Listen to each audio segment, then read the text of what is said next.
We're back with another edition of the Federalist Radio Hour. I'm Emily Jashinsky, culture editor here at The Federalist. As always, you can email the show at radio@thefederalist.com. Follow us on Twitter at FDRLST. Make sure to subscribe wherever you download your podcasts as well. Today, we're joined by Jill Simonian. She's from PragerU's PrEP program. She's the director of outreach there. Jill, welcome. Hi, it's so great to be here. Thank you. Of course. And actually what we want to talk about today is really what you're doing at PragerU, because it's a fascinating program actually brought to my attention by our friend Rachel Campo-Steffi, whose book is actually included in the curriculum. So why don't you tell us a little bit about PrEP and how it's a part of what PragerU is trying to do in 2021 as curriculums seem to be even more concerning by the day, especially where you are out in California. Right. I know. You got it.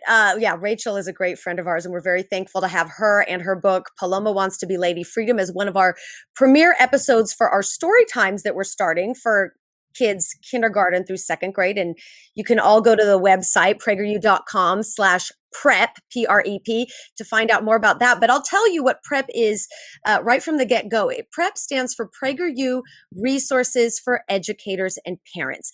And it's a fairly new endeavor that, frankly, a lot of people have been asking for a very, very long time from PragerU. For years, we've gotten requests saying, when are you going to start making kid-friendly videos, kid-friendly content that really celebrates our American values and cherishes what we stand for, the ideals here in America, honesty, hard work, integrity, all the things that we value. When are you going to start making that for kids? So the last few months, we have started making the videos for kids, and I just want to really capitalize on the fact that it's not necessarily curriculum to be pursued for use within our schools, although that would be great. It's more of entertaining and educational videos that are short, sweet, 5 to 6 minutes, things that kids ages kindergarten through 12th grade, original content that they can watch as a family, as a child. A lot of times I'm a parent of 2 small kids. A lot of times we say, oh, here, watch these videos while I make dinner. And it's those types of videos that we want to share with our kids to reinforce the values, because they're not getting it in our schools, and it's becoming more and more disturbing. So that's what PrEP is. It's a 2-part program: educational, fun videos for kids, and then also becoming a member offers a discussion forum where parents and teachers can communicate about issues, solutions, and dilemmas that we're each facing in our schools and school districts. Yeah, it's really interesting. And one of the things that I think makes the launch newsworthy is the response that it immediately evoked from folks on the left. And Rachel's lovely daughter, Evita, covered that for us at The Federalist. Why don't you tell us just a little bit about how the left has reacted to the programming, which, by the way, I mean, the New York Times was trying to implement its 1619 project curriculum into public schools and had some success around the country. And here is an effort from the right to actually just produce some content, educational content from a fresh perspective, a pro-American perspective. How have they reacted to this? Oh, well, I'm laughing. I don't mean to be sitting here laughing at you, but I'm literally laughing because I think Evita's article, the headline, nailed it on the head. She said, "The left freaks out." And that's what's happening. The left is freaking out over, let me put this in perspective for everyone. They're freaking out over a mom, who happens to be me, sitting in an orange chair with socks on, crisscross applesauce, reading a book with a stuffed animal puppy dog next to her, talking about how wonderful it is to know that truth will prevail, that honesty is important, that hard work will yield success, that we are all created equal under God. Literally, these are the things that we're discussing in these videos, and the left is freaking out. And I can't, one of our mottos here at PragerU is short videos, big ideas. And we also say free videos, free minds. All of a sudden, the fact that entertaining, positive, happy videos that seek to unite us as Americans through our children, no matter where we come from, what ethnicity, what heritage, no matter where we are, what we look like, what skin color. The fact that they're freaking out over positive videos that seek to unite us all is laughable, but also deeply disturbing. And that's the response that we're navigating here. I mean, for goodness sakes, if you go to our website and you navigate your way through and see the different types of videos we've created, we have how-to videos for our 6th graders and up, how to fold an American flag, how to have a conversation with real people, and they're snappy, fun videos that really build character through humor. These are positive character traits that our schools use to teach. Okay, so that's what we're doing. We have a craftery series where I do DIY crafts to honor American values, literally painting a bulletin board with an American flag and showing the history of the different incarnations of our flag over time. These are the things that they're freaking out over. I don't understand. So this is what I was just going to ask about, actually, is that what is so, funny is the controversy is over themes and ideas that were hardly controversial just 5 to 10 years ago. And so I wanted to ask, right. So I wanted to ask, when you're sort of conceiving of what would make a good video, what would make a good craft project, what would make a good DIY thing, you've mentioned the themes of like happiness and positivity and unity and patriotism. What are you thinking of? What themes do you think are really important to stress right now? Something very important that PragerU does is acquaint itself with Generation Z and the generation below it in a way that I think a lot of people in the broader conservative world struggle to do and don't do quite as well, although there are people that do it very well. But what are you sort of, as you look at what those generations seem to need, what is it? What gaps are you trying to fill, or what themes are you really trying to stress?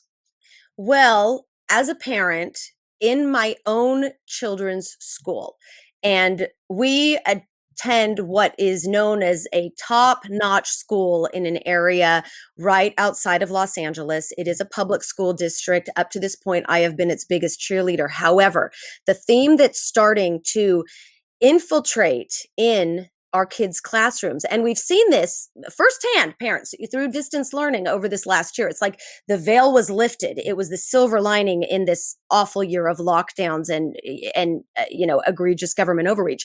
But what we've seen is a theme of divisiveness and teaching children to recognize differences and or feel bad about differences between us based on the color of our skin, based on where we come from.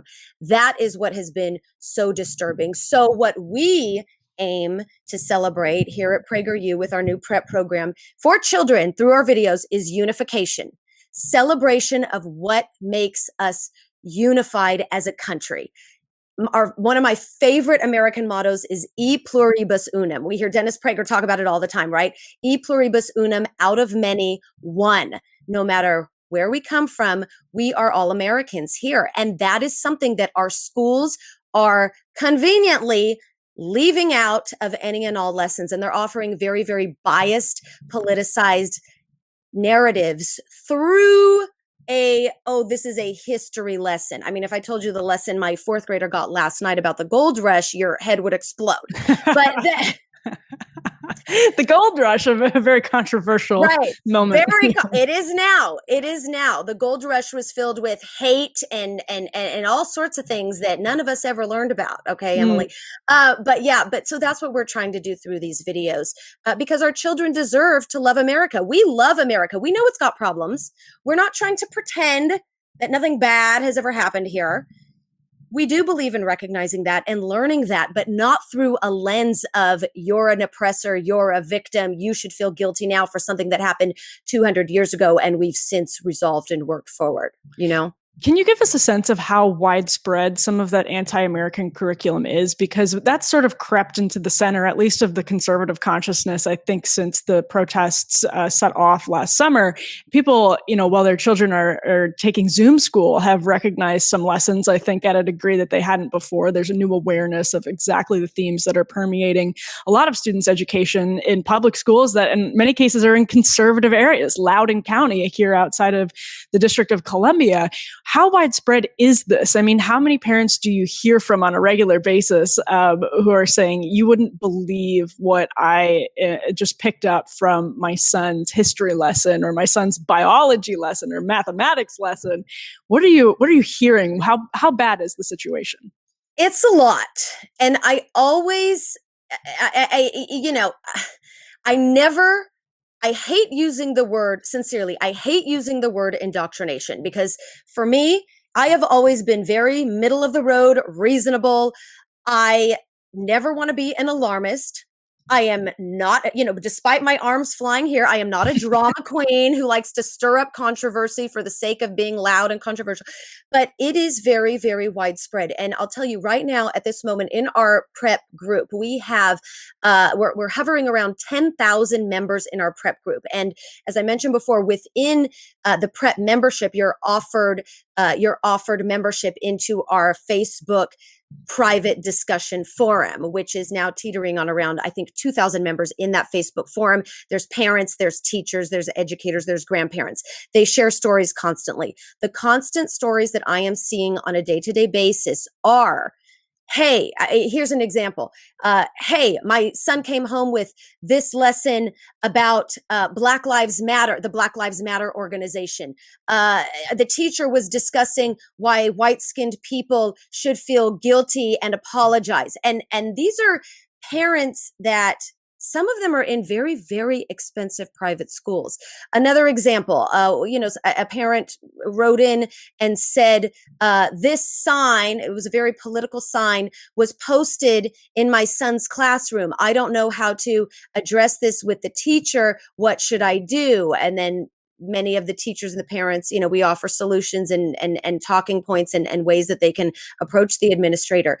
Even in math, I mean, you'll say, well, okay, I'll say this. California recently, one of the most recent events is that the Santa Clara County Office of Education has implemented a new diversity training that is required for teachers. And I literally just read this article right now, so forgive me if I'm a little hazy on the things.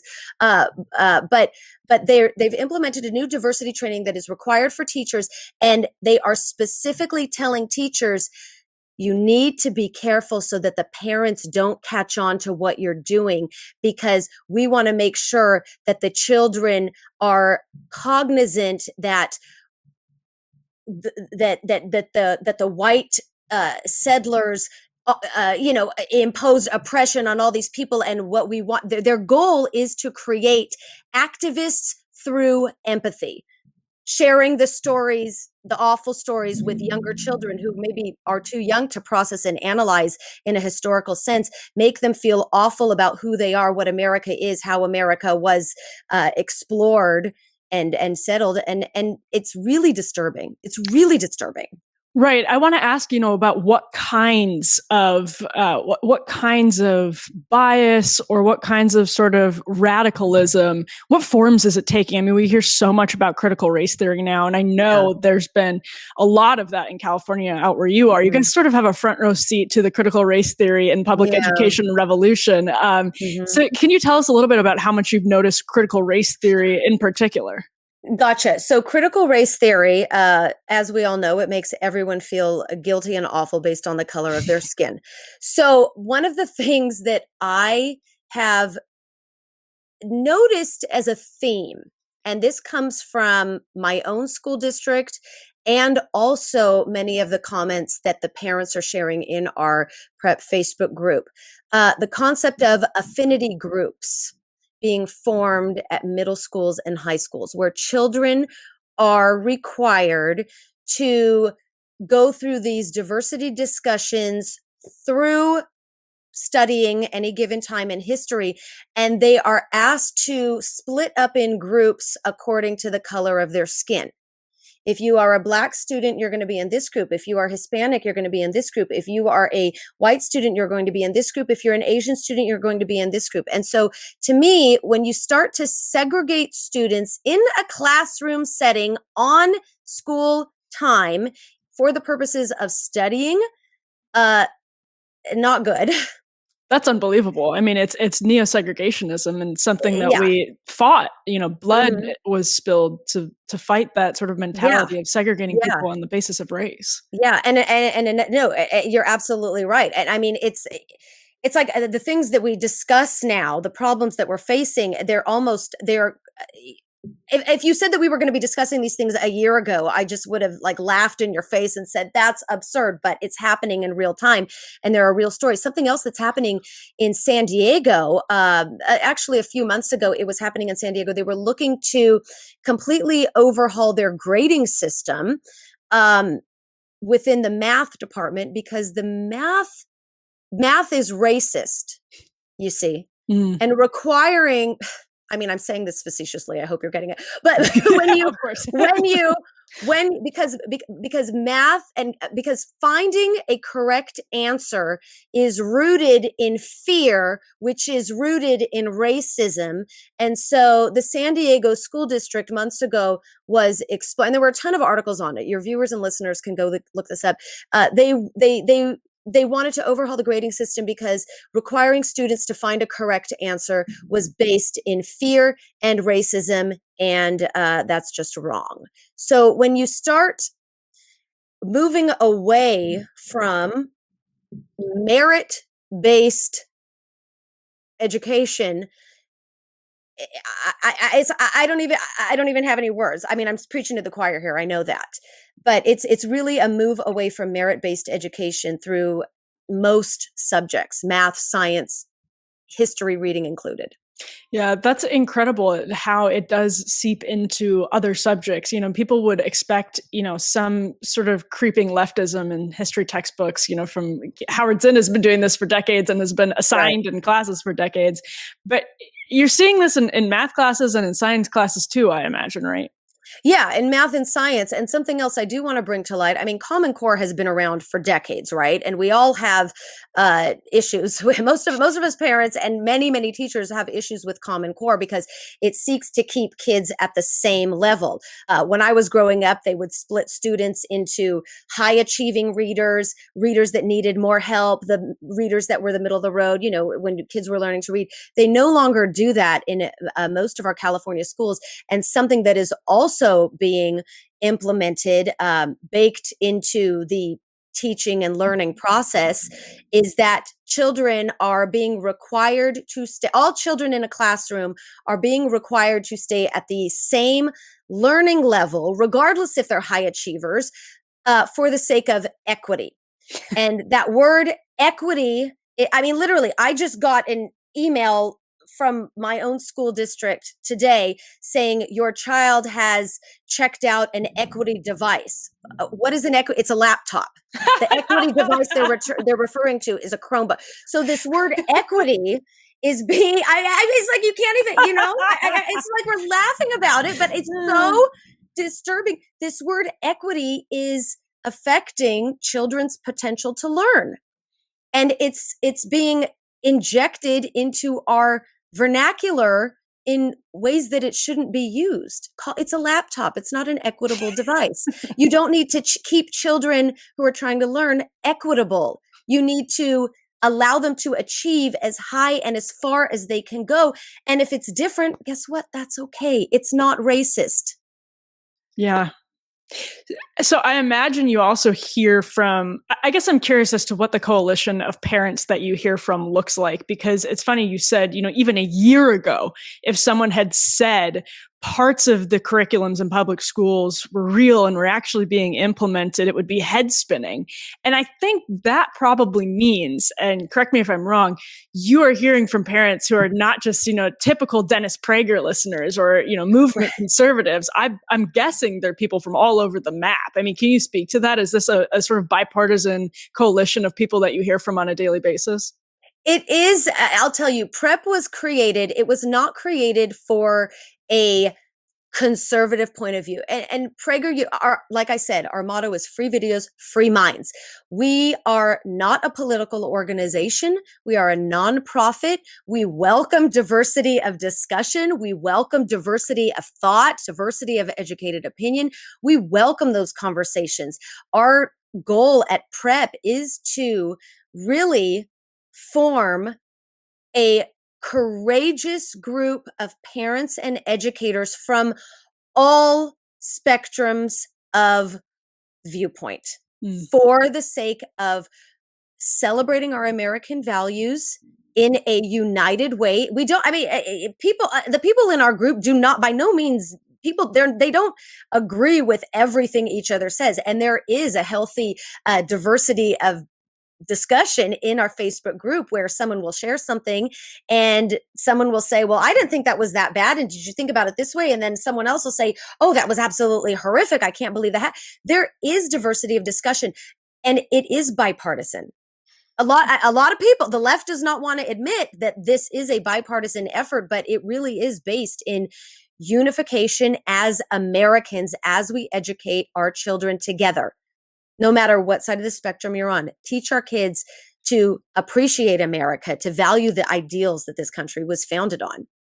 You know, I think the conservative movement for a long time has been aimed at the academy and at the university. And what started to become obvious in recent years is that this was starting much younger. You know, by the time kids get to college, in so many cases, it's already far too late because of, you know, for a lot of different reasons. So I'm curious as to what you can tell us about the progression of this ideology as it's shown to people, to children as young as probably pre-K, all the way up through high school and public colleges.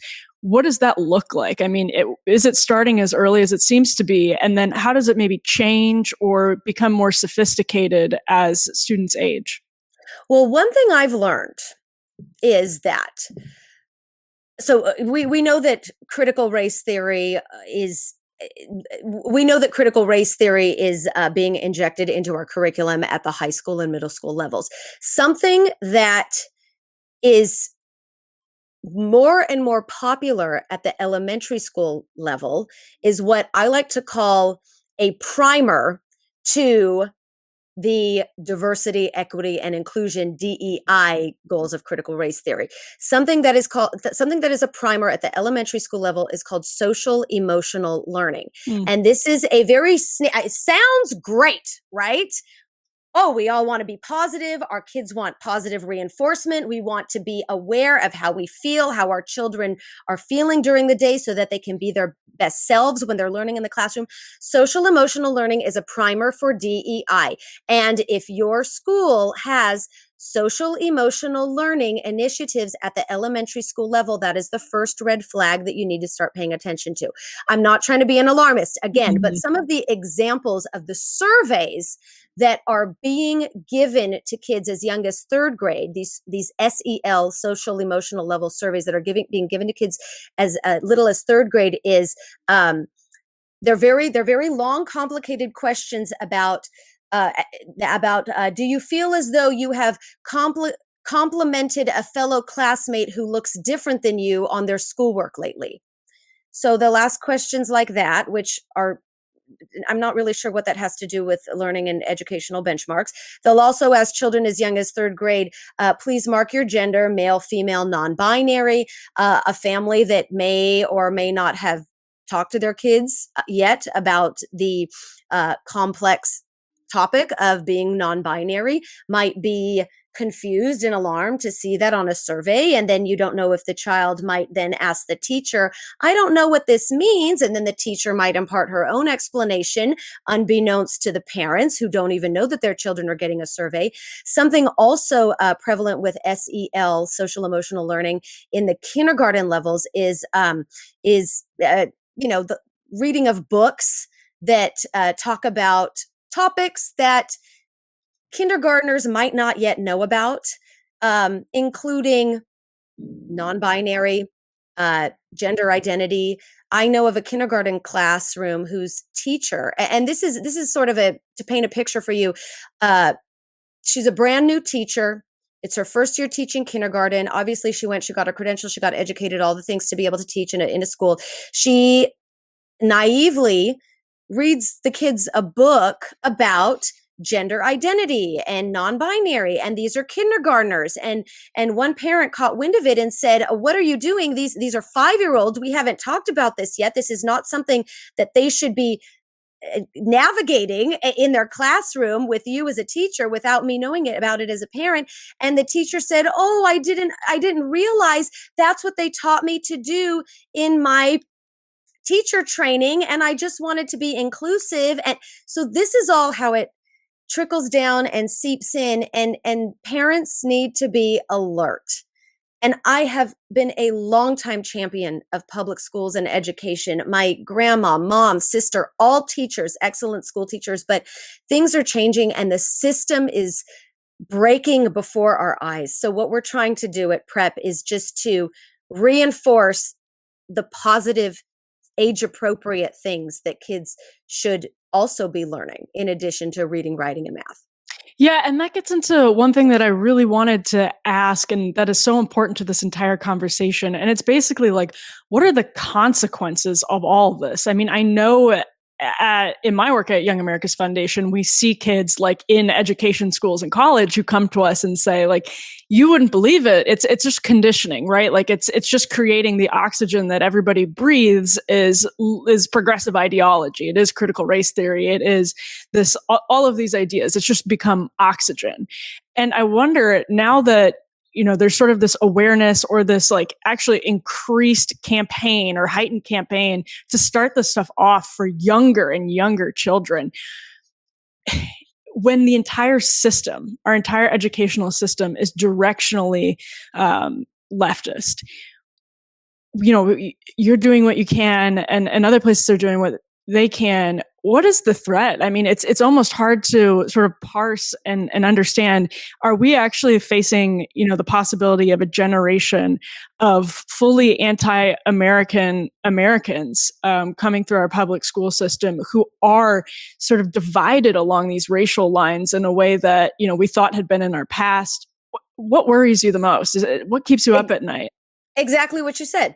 Exactly what you said. Yes, the answer to your question is this creating a generation of Americans who will hate America based on racial lines. Yes, yes, yes. And that is what keeps me up at night. It's sort of chilling. I mean, it's chilling and it's very sad. It is very sad because you mentioned the word conditioning, and that's exactly what it is. At kindergarten, you know, through elementary school. So you start kindergarten through the 6th grade. You have this social emotional learning, SEL surveys that innocently go into the class. And then they have the counselor come and talk to the kids about being kind and inclusive, which are all wonderful things. I don't want to, you know what I mean? We all want to be kind. We all want to be respectful. The golden rule, rules, always treat others as you want to be treated, no matter what they look like, if they're different from you, if someone believes in something you don't want to believe in.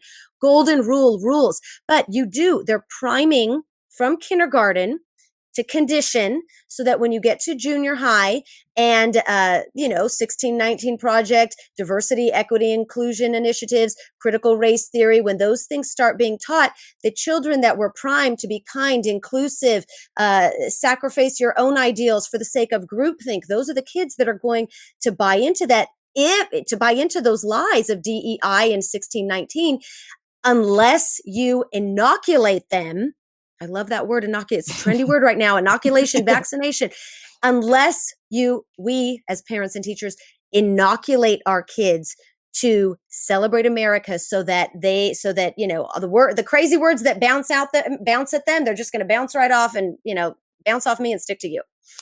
Do you find this hard to explain to people who haven't been following it closely? I mean, I remember when I was in college, I had a YAF chapter on campus, and the other students came after us for refusing to do gender pronoun training that was mandatory. And I was trying to explain it to my parents, the sort of like "zer," all of these new pronouns. And it actually was sort of like lost in translation. It's like a different language. And I don't think people because it is. Right. It is literally a different language. Yeah. But they're trying to change our language. Yes. It is a made up language. Mm-hmm. It is not biological science. It is not, it's the whole thing. There's your truth and his truth and her truth and that truth and those truths. And no, there is a truth. There is truth. There's one truth. There's truth. And then there's opinion.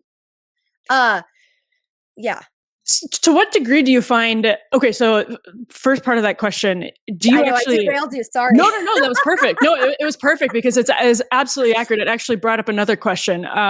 So the first part of the question then is, do you find that it's actually hard to explain? Because I think that's what kind of caused this problem, is that people they sort of dismissed it as like insane radicalism because it seems so ridiculous. So is it hard, first of all, to explain to people outside this line of work exactly what the heck is going on? Do you find that's like part of the problem here?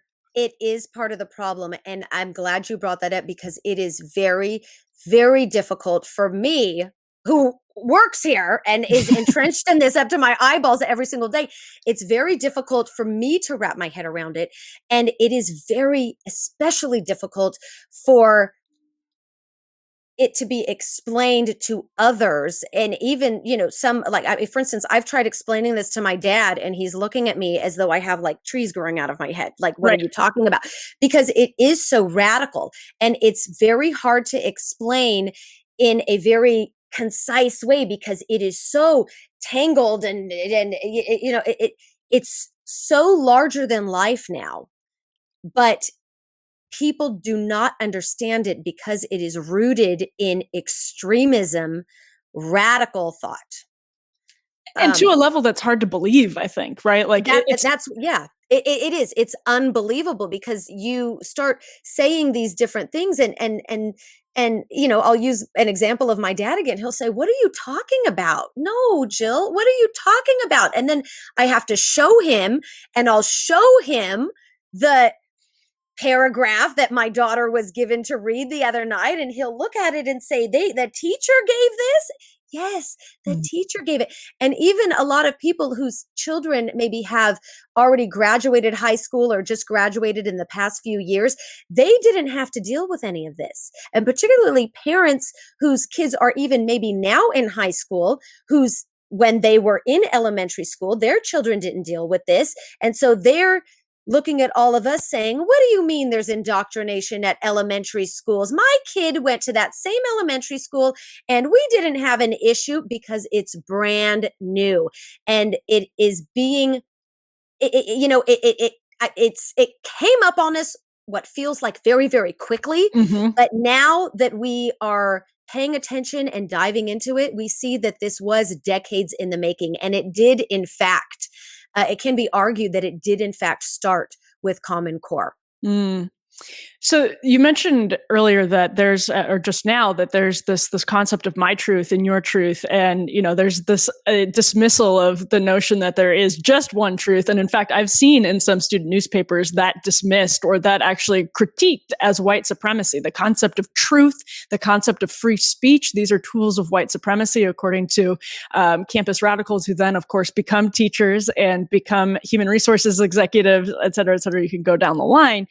So can you talk to us about to what degree you think this postmodern moral relativism is actually at the heart of whether it's critical race theory or gender theory? How much of a role does that play in all of these theories that are being, taught to children as young as 4 years old? It's a big question that I don't know how to answer. It's a big question. Yeah. Well, it does seem to me that when the left has this theory that has germinated on college campuses for years and years, and it is kind of an incoherent one, because at its heart, there really is no truth. There is no belief in truth at all, because everybody has a different truth, and that's the truth. And when you have a theory or a philosophy, or actually an all-encompassing ideology that's not built on the foundation of truth, it seems like it has to be fueling so much of this division and so much of the confusion. Yes, it is. And Emily, you're super smart.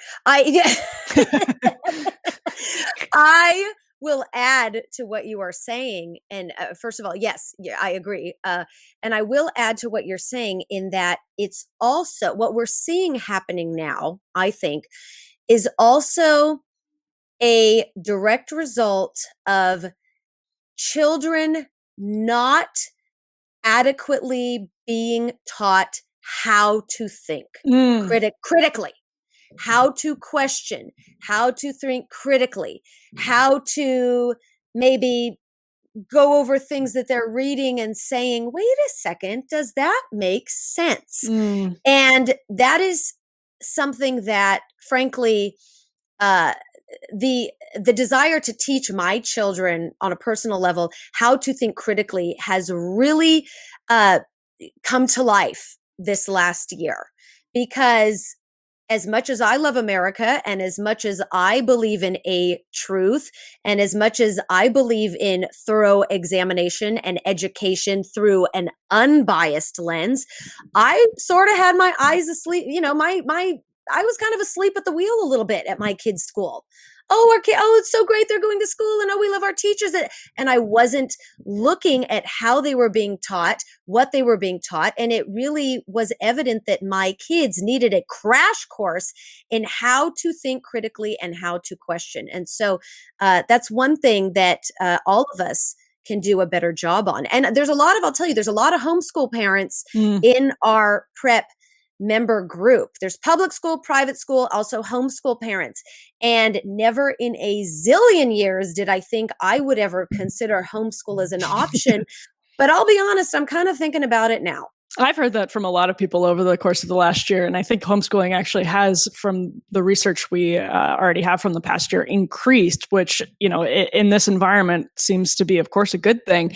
I have to ask, what your advice is. There are probably a lot of people, if they're listening to this, they're probably already attuned to the problem, but there are a lot of people who are sort of, with no malintent or, no bad reason other than the fact that they're, probably very busy, aren't really sort of laser focused on what's actually in that curriculum for their students. What should people be telling folks in their life in that position to look out for or to pay attention for? I mean, you guys are seeing this all the time and you're actively sort of like working on material that can combat it. So what would your message be? What should we be telling our friends and our family members who are less attuned to this because they, probably don't even realize what's happening? Yeah. And just as we talked about, it is so big. It's like, where do you start? Mm-hmm. And this is a common theme that we talk about often in our group. So where do you start? Start with your own kids. Yeah. Start with that. Start at home. It all starts at home, right? I always like to say, start with your own kids. Do a spot check of their textbooks, their homework assignments, their curriculum. Now, I'm not going to be delusional to say that all of us have all the time in the world to sit and comb through every single detail. I certainly don't. We don't expect any parent to have that kind of time. But do a spot check on your kids' curriculum. Look and see what the teachers are having them read. Look and see the types of worksheets the teachers are having them fill out. Ask your district what kinds of initiatives and goals they have for the next year. Send an email to the administrators, principal, teacher, and or school board. Remember, the school board is elected to work for you, and our schools are supposed to be working for us, the taxpayers or the tuition payers if you're at a private school. We tend to forget about that fact, but it's true. That is the truth, okay? The truth. Right, it is the truth. So send the email asking, get a litmus test. Are you incorporating social emotional learning into your day-to-day curriculum? Does our district advocate DEI goals, diversity, equity, and inclusion? Does our district support the notions of the 1619 project? Does our district support, keep asking the questions. It all starts with questions. Keep doing the spot check on your kids' curriculum. If you see something that disturbs you, it is time to have courage. It's hard to speak up. It is scary to speak up. I have been scared, nervous out of my mind as a parent, but that's where we're at. We have to overcome that fear. We have to speak up. We have to be firm in our courage. We have to be always respectful, but know that things might get contentious. How many school board meetings have I now spoken at? 3, 4, where I have written a prepared, concerned statement and I have read it out loud so that it is on the record. How many conversations have I had with my school principal and teacher about divisive and biased narratives in history? 3. So 4. I just sent another email last night addressing the gold rush scenario. So we have to speak up. We have to open those hard conversations, because they, at the risk of laughing and sound, they should be freaking out now about us being awake and pushing back and not tolerating this any longer. That's a great note to sort of segue into my final question for you, which is, what gives you hope, in this line of work when you're surrounded by so much, truly negative information coming to you from all corners of the country? What gives you hope at the end of the day? At the risk of sounding like a shameless plug, PrEP. Yeah. I'm not, I say that sincerely. Our PragerU resources for educators and parents, the discussion group, the amount of people that have joined PrEP as members and joined the discussion group is very hopeful. It's reassuring. Finding kindred spirits gives people strength in numbers.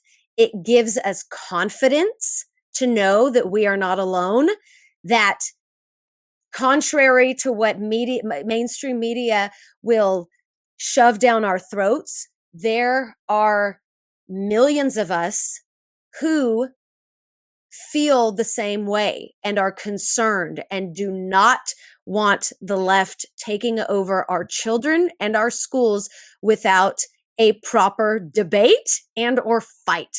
So our PrEP group is really giving me hope. And the more people we amass, the more courage we have.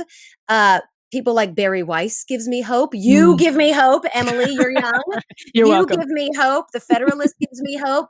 Christopher Rufo gives me hope. Corey DeAngelis gives me hope. Sam Sorbo gives me hope. All of these thought leaders who have been shouting from the rooftops, who I frankly never knew about before until I became entrenched in this, they're all giving us hope. There are dozens of organizations popping up to fight back against leftist indoctrination in schools. We are aligned. We are each doing our own unique things to do that, to save our children, as I say, from hating America. And at PragerU Resources for Educators and Parents at PrEP, we are doing that in our own way by providing educational and fun content to reinforce those values of hard work and honesty so that our kids can be inoculated. Jill Simonian from PragerU's PrEP program. Where can people find more information about the program? Okay, so if you go to prageru.com/PrEP, PREP, you can find information, and our new kids shows and videos just launched a few weeks ago. So if you scroll around the website, you can view all sorts of fun things like a story time for kindergartners and the crafteries and how-to videos, and we got these great digital magazines for grades 3rd through 5th, talking about often overlooked historical heroes, people like Abigail Adams, Margaret Thatcher, Ayn Rand. So check out our website and join us. Well, Jill, thank you so much for your time. Thank you so much. I'm Emily Jashinsky, culture editor here at The Federalist. We will be back soon with more. Until then, be lovers of freedom and anxious for the